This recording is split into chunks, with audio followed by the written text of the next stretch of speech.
Assalamualaikum warahmatullahi wabarakatuh. Alhamdulillahi rabbil alamin. Wassalatu wassalamu ala asrafil anbiya'i wal mursalin Sayyidina wa maulana Muhammadin wa ala alihi wa sahbihi ajma'in. Amma ba'du. Kita semua telah sadar dan mengetahui bahwasannya Allah Subhanahu wa taala menciptakan manusia hanyalah semata-mata untuk beribadah kepadanya secara benar dan ikhlas.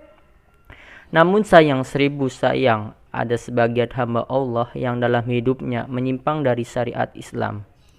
Mereka merasa enggan beribadah kepada Allah.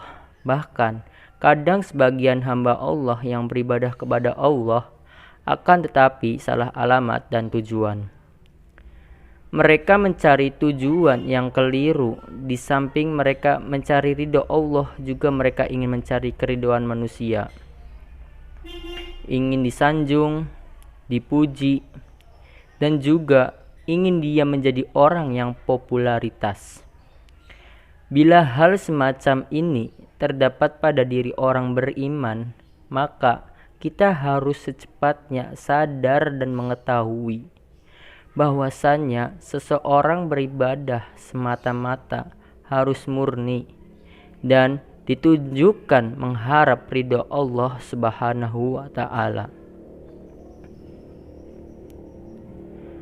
Ketahuilah bahwasannya ibadah yang hanya diterima oleh Allah hanyalah semata-mata mengharap ridhonya dan harus didasari dengan rasa ikhlas. Ikhlas berarti melakukan berbagai macam kebaikan hanya mencari ridho Allah dan sesuai dengan syariat Islam. Ibadah yang dilakukan tidak didasari dengan ikhlas, maka itu akan sia-sia. Hadirin sekalian yang berbahagia, melaksanakan ibadah yang didasari dengan hati yang ikhlas, maka hakikatnya adalah mengerjakan segala kebaikan yang tidak ingin dilihat, diketahui, apalagi dipamerkan kepada orang lain. Marilah kita menjauhkan perbuatan riya, karena perbuatan tersebut bisa menghancurkan amalan kita yang pada akhirnya akan sia-sia. Dalam hal ini Nabi Muhammad SAW 4 macam tanda bagi orang-orang yang riya, yaitu yang pertama, malas ketika sedang sendirian.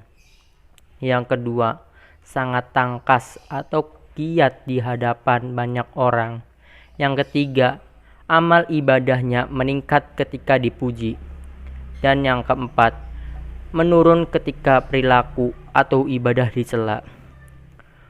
Untuk itu, bagi orang-orang beriman haruslah mengetahui bahwa keempat macam sifat itu akan menjerumuskan manusia kepada jalan kehancuran, yakni siksa neraka.